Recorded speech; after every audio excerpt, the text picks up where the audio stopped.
এটা স্পষ্ট হারাম। আল্লাহর নবী বলেছেন, যে আলগা চুল নিজের মাথায় লাগাবে, যে আরেকজনের মাথায় লাগায় দিবে, দোনোটার উপর আল্লাহর পক্ষ থেকে অভিশাপ বর্ষিত হয়। তারা মালউন, তারা অভিশপ্ত। খবরদার এই কাজ কেউ কোনোদিন করবেন না। বলার উদ্দেশ্য ছিল এটা তো হারাম। হযরত মুআবিয়া রাদিয়াল্লাহু তাআলা আনহু মদিনায় এসে দেখলেন মদিনার বাজারে, মার্কেটে এরকম আলগা চুল বিক্রি হয়। আচ্ছা বলেন তো, মার্কেটে একটা জিনিস বিক্রি হয়, এর দ্বারা কি বোঝা যায়? কি বোঝা যায়? যে এটার কাস্টমার সমাজে আছে না নাই? কাস্টমার যদি না থাকে দোকানে মাল বিক্রি হবে? তাহলে আলগা চুল দোকানে বিক্রি হয় মানেটা কি? আলগা চুলের ব্যবহারকারী কাস্টমার মদিনাতে আছে, অথচ এই আলগা চুল ব্যবহার করা হারাম। তো হারাম জিনিস মার্কেটে বিক্রি হচ্ছে। খলিফাতুল মুসলিমিন আমির মুআবিয়া রাদিয়াল্লাহু আনহু তিনি এই প্রশ্ন করেন নাই যে মদিনার বাজার কমিটির সভাপতি কোথায়। উনি এটাও প্রশ্ন করেন নাই যে মদিনার বাণিজ্য মন্ত্রী কোথায়। প্রশ্ন এটা করেননি যে মদিনার আইন শৃঙ্খলা রক্ষাকারী বাহিনীর প্রধান কোথায়।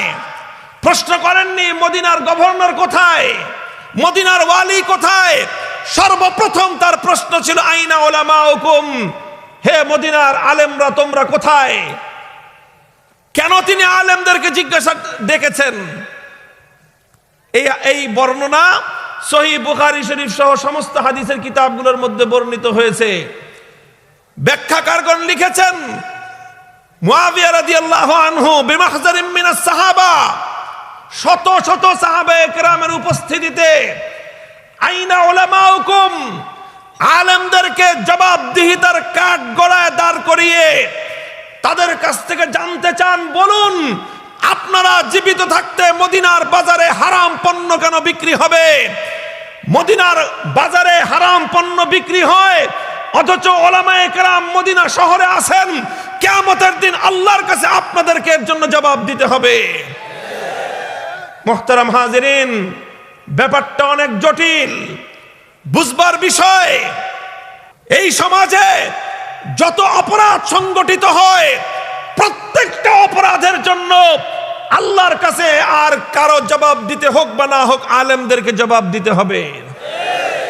সমাজে মাদক বিক্রি হয়, আল্লাহ জিজ্ঞাসা করবেন আলেমদেরকে, তোমরা আলেমরা থাকতে সমাজে মাদক বিক্রি হলো কেন? আলেমরা থাকতে ফেনসিডিল বিক্রি হলো কেন? আলেমরা থাকতে ইয়াবা এর চোরাচালান কেন সমাজে আসলো? কেন সমাজের মধ্যে ইয়াবা মানুষ সেবন করলো?